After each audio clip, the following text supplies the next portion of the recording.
Olá! Você está ouvindo o podcast do Batom Vermelho. Relacionamento, autoconhecimento, astrologia, linguagem da mente, espiritualidade, sexualidade e muito mais.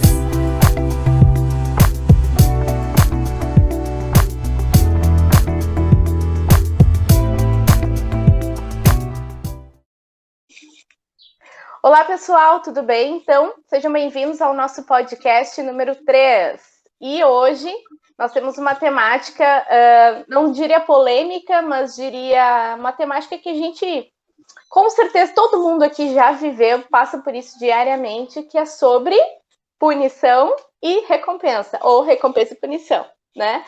A ideia aqui é da gente até explicar um pouquinho como é que vai ser o nosso bate-papo, para vocês acompanharem, mas nesse primeiro momento a gente vai contextualizar qual é o nível de abordagem, os significados, enfim, como que a gente vai abordar de fato essa temática.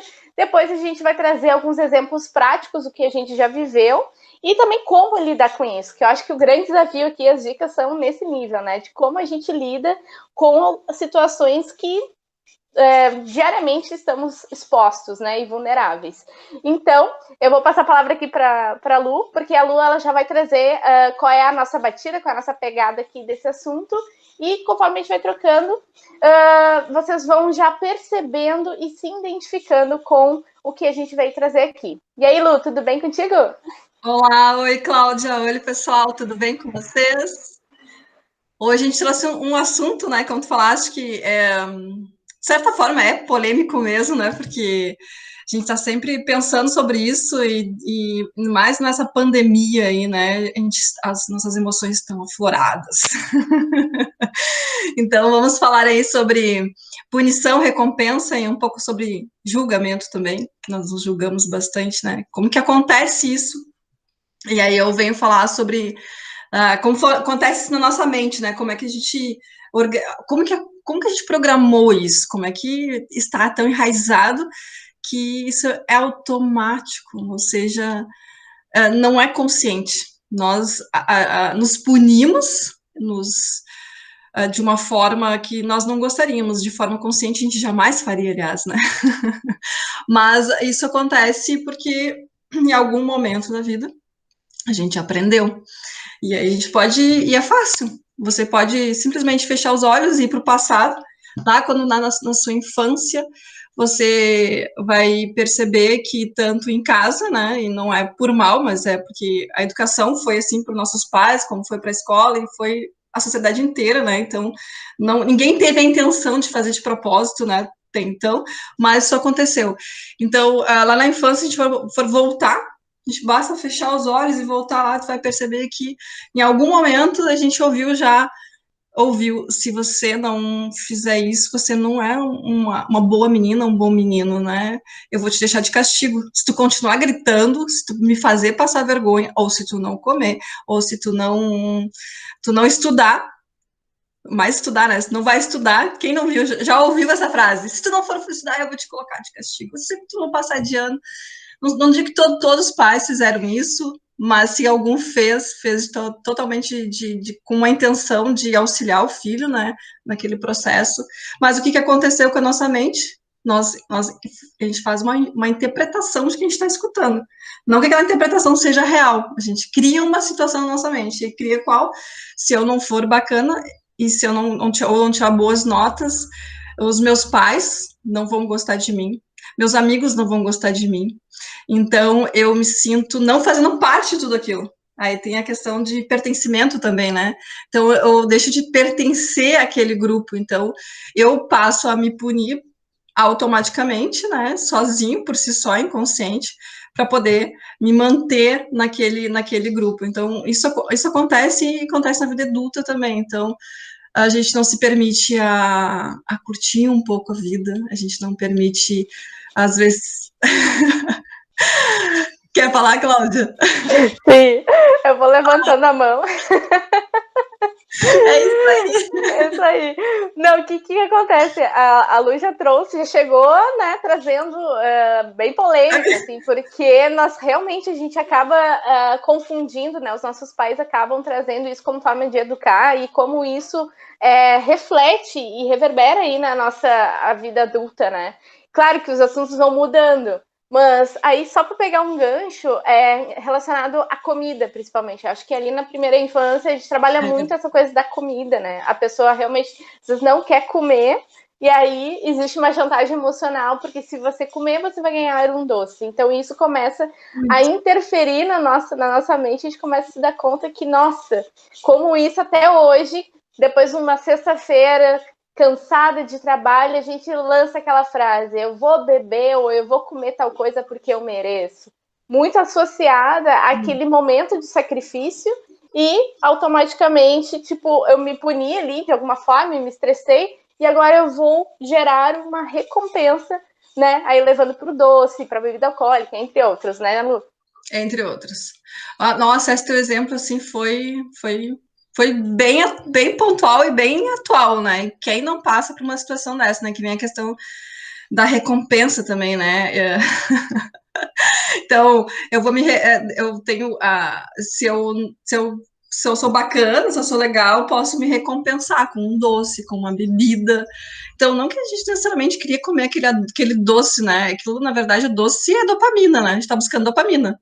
Basicamente, dopamina, galera. A gente está buscando no doce, no refrigerante, na bebida, a gente está buscando dopamina. Só que a gente busca algumas coisas que às vezes não é benéfico para a nossa vida. E muitos vão em excesso, né? Porque tem uma necessidade de satisfação, mas tudo vem da questão lá atrás, quando foi programado, se programou, né? Não foi programado, vamos dizer assim, em relação de que precisa fazer tudo certinho. E se eu faço tudo certinho, eu não sou punido, eu sou recompensado. E aí vem a questão também, a gente pensar, né, na questão.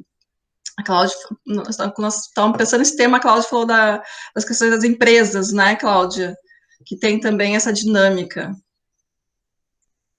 Exatamente.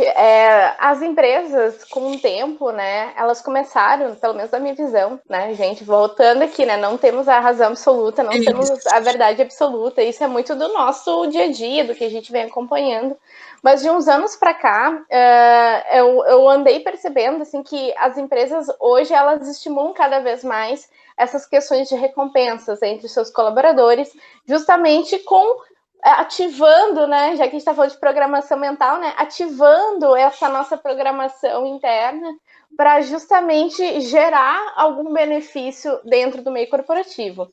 E eu não estou julgando aqui se é negativo, se é positivo, eu só estou trazendo e expondo essa reflexão, porque realmente isso percorre em diferentes áreas. Esse tipo de assunto, essa temática, ela está em diferentes áreas da nossa vida. E a gente nem se dá conta, a gente às vezes nem percebe, e automaticamente a gente entra, né? E age de acordo com aquilo ali. Ah, Lu, não queria de repente trazer um pouco dessa coisa da programação mental, que aí tu trouxe. Como é que é isso programado? Não sei se existe isso, já que é uma. Nossa mente é um drive, né? Ou seja, a gente vem com ele lá zeradinho, né? E aí o que acontece? Com as nossas vivências, a gente vai interpretando aquilo e criando redes neurais. Então, cada experiência, cada vivência é uma rede neural. Tá? Então, a gente vai tendo várias redes neurais. Só que essas redes neurais, como que elas são construídas? Como eu falei antes, é vivência a partir das nossas interpretações, não que seja a realidade. Isso não significa a realidade, a gente tem muita ilusão na nossa mente. Confiar nela, assim, total, a gente está realmente numa situação bem difícil, porque ela cria situações com base no que ela está vendo e sentindo, porque imagina a criança não tem noção ainda dos seus sentimentos, ela está aprendendo, ela está observando o adulto. Então ela vê que aquilo não é bacana, ela faz o que? Isso eu não posso fazer, isso é errado. Mas nem ela sabe se aquilo é errado ou certo, eu sei que ela colocou lá na caixinha dela, lá numa rede neural, que aquilo é errado. E aí, na vida adulta, aquilo aparece, nós somos gatilhos mentais que vêm na situação.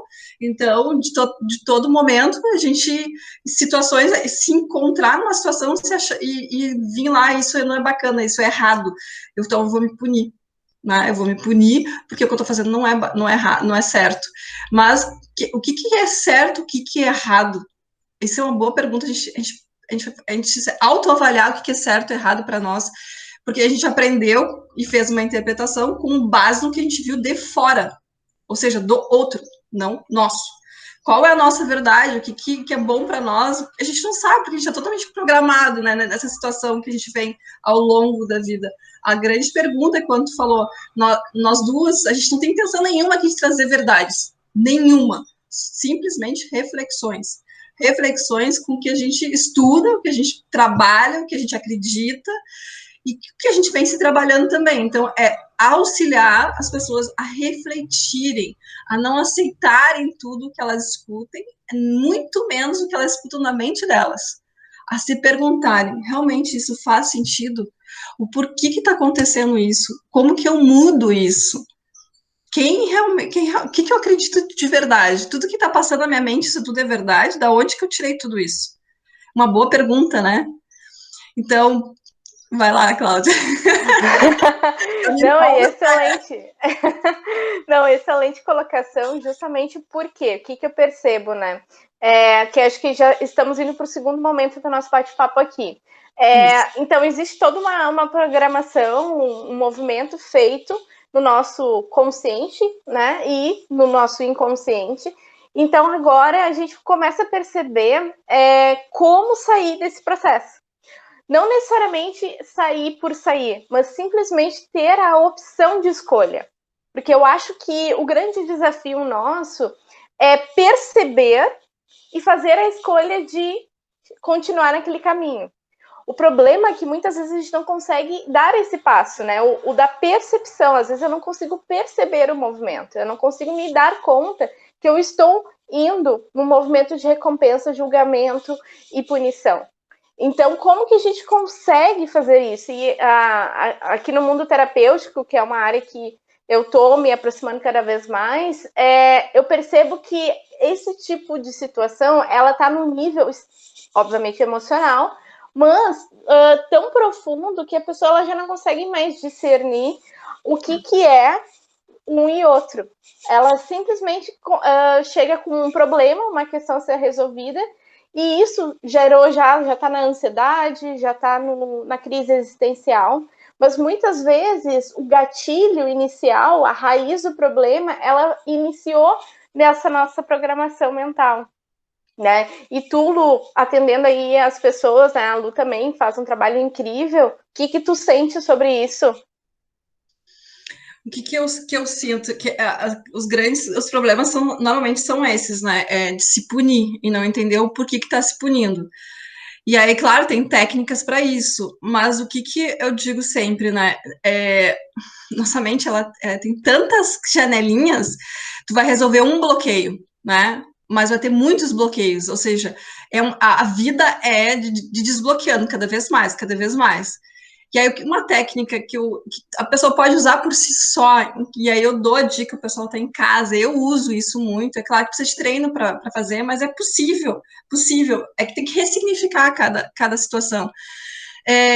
Fechar os olhos, olhar, fechar em silêncio, a gente precisa trabalhar o silêncio e dar o comando, dar comando, a gente tem que aprender a dar comando para a mente, porque se tu não consegue comandar a tua mente, olha, o problema tá, aí você tá com um problema sério. Então, se você não consegue, percebe isso e começa a exercitar isso. Quando você fecha os olhos, você tá olhando para dentro. Você consegue parar de olhar para fora, olhar para o mundo e dar o comando para a mente. Qual foi a primeira vez que eu senti essa sensação que eu tô sentindo agora? O que vai acontecer? A mente vai trazer uma imagem de uma situação. E não importa se aquela imagem é certa ou errada, tu não te preocupa com isso. Te preocupa em dizer, agora tá ok, essa cena aconteceu tal coisa, e agora eu posso vir para o momento atual, presente, e mudar isso. Às vezes é alguma coisa que a gente não consegue fazer, e que tá lá atrás. Aconteceu numa mentoria, o rapaz, ele não, o que acontecia? Ele não conseguia entender o porquê que ele mesmo não conseguia se autovalorizar e ter autoestima.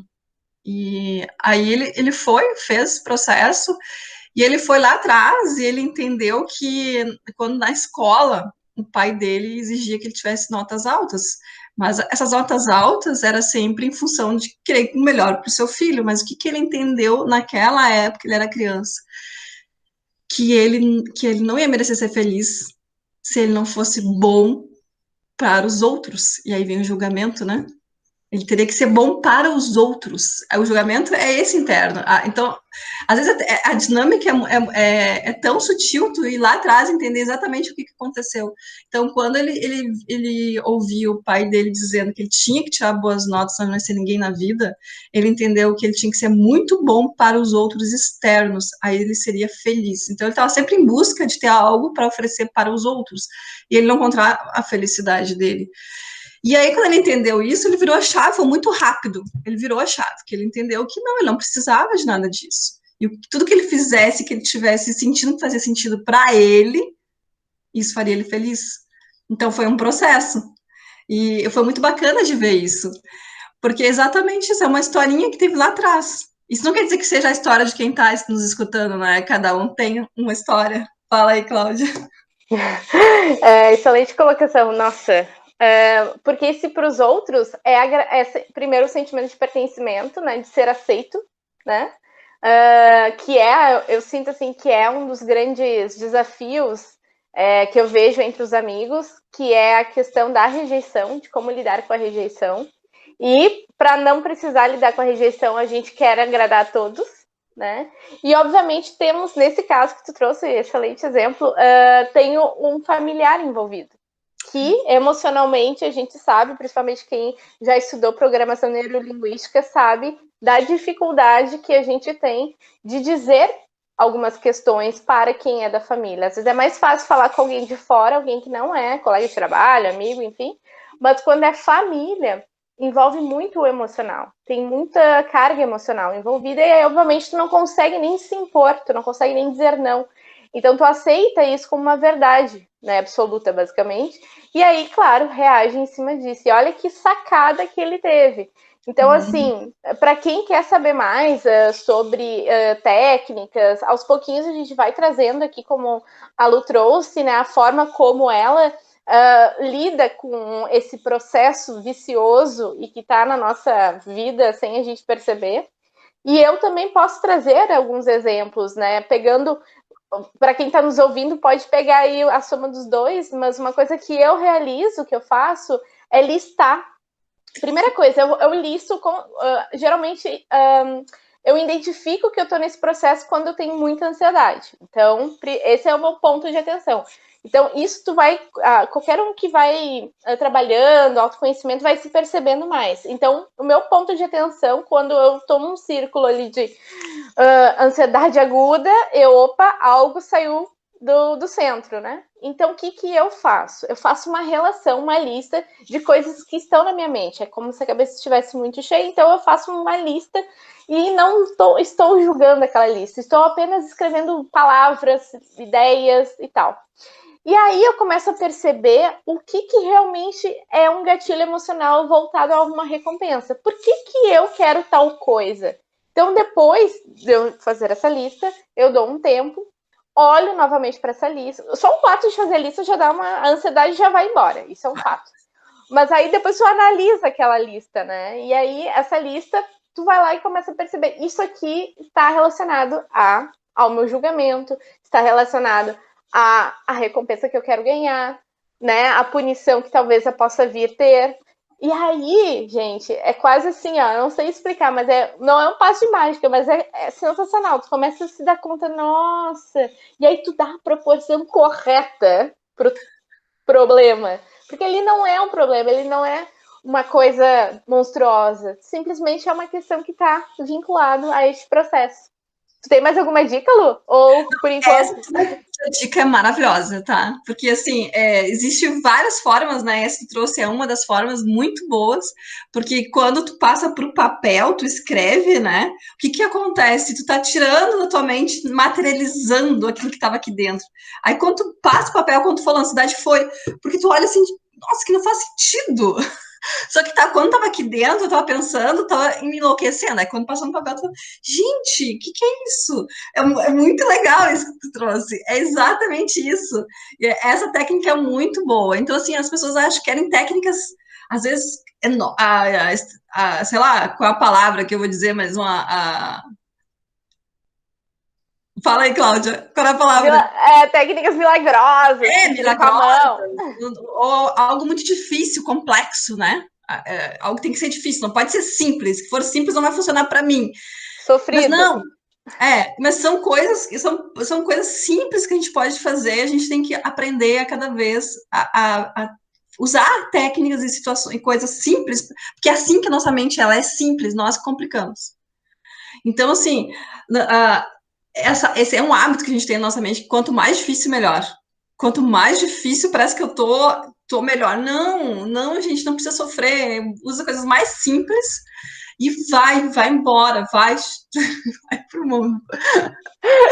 E também uma outra opção que a gente também observa é conversar com pessoas, né? E aí conversar com pessoas próximas, de confiança, ou até mesmo buscar profissionais da saúde, profissionais aí, por exemplo, psicólogos, psiquiatras, para justamente também abrir esse processo, né?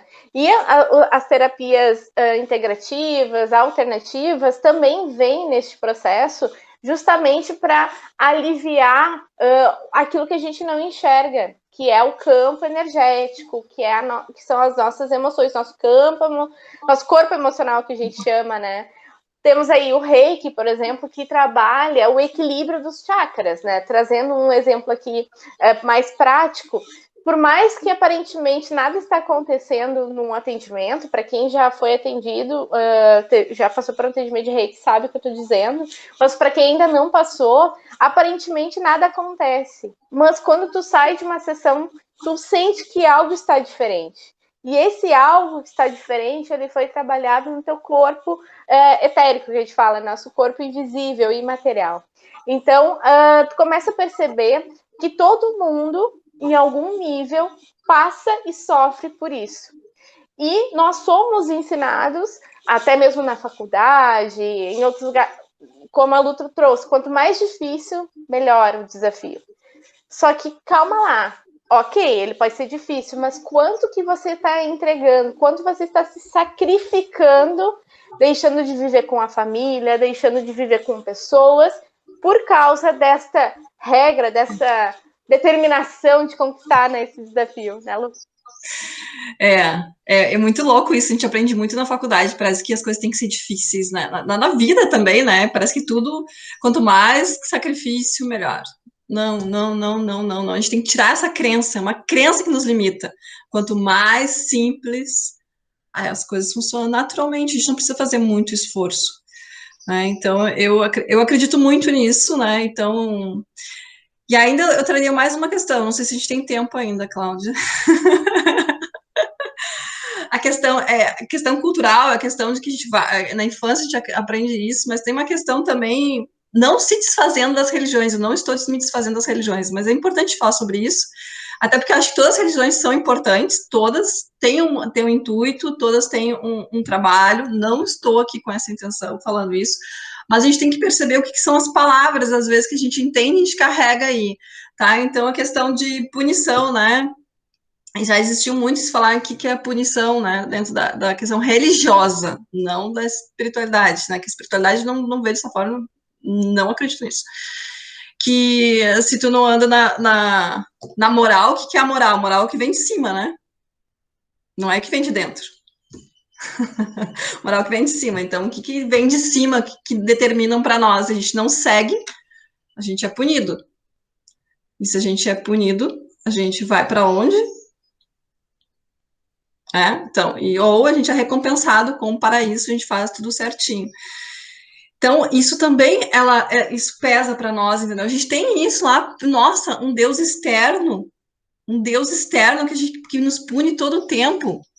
E se a gente for bacana, legal, e aí vem aqui, nossa, a gente tem tanta coisa que dá para abrir, tem que ter cuidado aqui, que senão não dá pra ver muita ideia aqui. Mas assim, essa questão do Deus externo, né? Então a gente fica ali, eu tenho que ser bacana e me perco nisso, me começo a me punir na tentativa de ser recompensado de um paraíso que um paraíso interno. O paraíso é o que a gente equilibra nossas emoções. Esse é o paraíso, né? O paraíso é dentro de nós.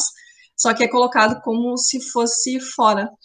E aí eu vi um conceito de pecado. E eu achei muito interessante. Eu escutei 2 vezes isso. E eu gostei da forma que foi colocada. Uma eu escutei da Helena Kremer, que eu acho que tu conhece, e a outra o Hélio Couto falando numa palestra. Que o pecado é errar o alvo. Achei muito bacana isso. O que é pecado? Porque a gente acha que pecado é errar e se punir, mas se tu pensar se é o errar o alvo, ou seja, é quando eu estou fazendo algo que não condiz com a minha verdade, não condiz com o meu sentir, que me faz mal. Então eu estou errando. Eu não estou entendendo quem eu sou, nem o que eu gosto. Eu não estou conseguindo seguir um caminho que faz sentido para mim. Então, estou errando o alvo. Então, estou pecando. Estou pecando contra quem? Contra mim. Contra mim mesmo. É esse o pecado. Não o pecado externo, com Deus externo. Não, é contra mim, a minha vida. Porque eu não estou usando da minha vida, do tempo que eu tenho aqui na Terra, para quê? Para evoluir, para crescer. Então, eu estou errando o alvo. Então, eu estou pecando contra mim. Então, assim, e aí nosso trabalho é esse, né? É trazer olhares diferentes, reflexões diferentes, para a gente pensar que tudo o que a gente pensou a vida toda, será que é exatamente assim? Essa é um questionamento. É isso que eu penso. E aí, Cláudia? Eu acho que até para a gente já ir para o nosso encerramento, né? Eu acho que como recapitulando assim um pouco, né? Só para ficar aí no mindset, nas reflexões de todos vocês que estão nos ouvindo. Entender quais são os nossos gatilhos emocionais e como a gente age quando se trata de recompensa, punição, julgamentos. E pegar essas dicas que nós trouxemos aqui, tentar colocar em prática alguma delas, conversar com pessoas também sobre isso. Nós aqui, eu e a Lu, estamos super disponíveis para que quem tiver interesse de aprofundar um pouco mais nesse assunto, né? A gente está aqui disponível. Também nos contem, né, pessoal, se vocês têm mais alguns outros exemplos que vocês já viveram e conseguiram superar. Claro, como a Lu trouxe ali, cada vez mais a gente vai desbloqueando, é quase uma busca constante. Porém, são buscas que trazem tanta satisfação e tanta calma no coração que dá muita vontade de continuar essa caminhada. E perceba, não tenha a ansiedade, olha só quem falando de ansiedade aqui, mas não tenha a ansiedade de querer chegar no fim. Aprecie o trajeto, aprecie o processo. E cada vez mais que tu se descobrir, cada vez mais que tu consegue abrir mais a tua mente, parece que os ruídos externos eles ficam mais silenciosos. Então, não existe, assim, a paz. Sabe aquela coisa que a gente tem, a felicidade? Nós vamos... quero ser feliz para sempre, aquelas coisas muito loucas, assim. E a gente tem uma busca meio utópica, idealista. Na verdade, eu acho que a grande sacada para ser feliz no mundo caótico que nós vivemos, e que tá tudo bem, é saber viver no caos. Apreciar o caos como uma forma de viver. Porque aí tu começa a perceber que o outro não te incomoda, tu começa a perceber que o outro também está mais confuso que você, que tu já vem fazendo uma caminhada. Então começa a se dar conta que todos nós temos aqui a intenção de acertar. Todos nós queremos ser felizes. Mas o primeiro passo disso não é sair correndo atrás de uma felicidade que não existe, que pode estar estampada aí na televisão, na internet. Não. A tua felicidade ela vai habitar no momento que tu apreciar o caos e tu conseguir viver de uma forma plena, saudável dentro do caos. E até já vou deixar aqui uma provocação. para o nosso próximo podcast, número 4. A ideia aqui no nosso próximo bate-papo é falar sobre relacionamentos amorosos, que eu e a Lu, a gente vive aí assuntos, chega na gente, né? As pessoas vão chegando na gente para falar sobre isso. Então, fica aí já para vocês ficarem atentos e já esperarem o próximo podcast que nós vamos falar sobre relacionamentos amorosos. Eu já vou me despedindo, eu já vou passar a palavra para a Lu também se despedir, mas quero agradecer a todos que já estão aqui com a gente, que estão escutando. O que vocês tiverem de ideias, sugestões, comentários, compartilhem com a gente, interajam com a gente. Nossos canais estão disponíveis, temos no YouTube, no Instagram. Curtam lá, sigam a nossa página, fiquem bem à vontade. E a nossa proposta aqui é, dentro do caos, né, sobrevivermos de uma forma mais plena e calma. É isso aí que eu tenho para hoje, gente. Vou passar a palavra para a Lu e um beijo para vocês. Eu encerro dizendo, acertem mais o alvo para vocês mesmos, né? E não se punam, porque é um dia de cada vez. E isso é encontrar o equilíbrio, é realmente entender que é um dia por vez. E buscar a cada dia mais encontrar o alvo da sua vida, suas necessidades. Nós somos indivíduos vivendo numa sociedade que, na verdade, só pode ser mudada através de um indivíduo. Ou seja, nós podemos só mudarmos nós mesmos. Então, eu diria, esse trabalho aqui, como o de você que está do outro lado, que você que está nos escutando aí, o seu trabalho é só com você. Não espere por o outro, ou não deixe de fazer em função do outro. Faça por você, porque é individual, a caminhada é individual. Chegamos sozinhos a esse mundo e vamos embora sozinhos. Então, essa mensagem eu deixaria e diria, deixem perguntas, o que gostariam de... Podem fazer perguntas, a gente responde, a gente vai adorar responder e contribuir para caminhar, para reflexão, né? Reflexão. A reflexão de todos é da mesma forma que nós refletimos a cada podcast, a cada conteúdo que a gente vai desenvolvendo. E um grande abraço no coração de todos.